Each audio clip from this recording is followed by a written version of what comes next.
So we're going to compare two shaker chairs today. We're going to look at a reproduction chair and then an artifact, which was a real shaker chair. And we're going to look at the really subtle differences. So if you ever come across something like this in an antique store, you'll actually know what to look for.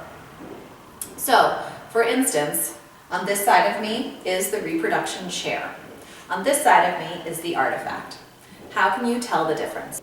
One of the details is the finials. This is the top of the post. It's called a finial. It's a very specific detail to a shaker chair. On the reproduction chair, you can see that it's been kind of pared down to its most specific kind of general element.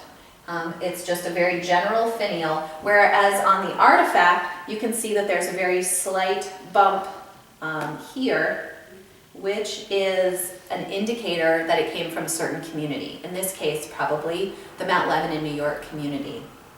A reproduction chair isn't going to add on that tiny little detail. They're going to pare it down to its simplest, the simplest way to make the chair, and so they would not add on that detail of a finial. You also have the patina.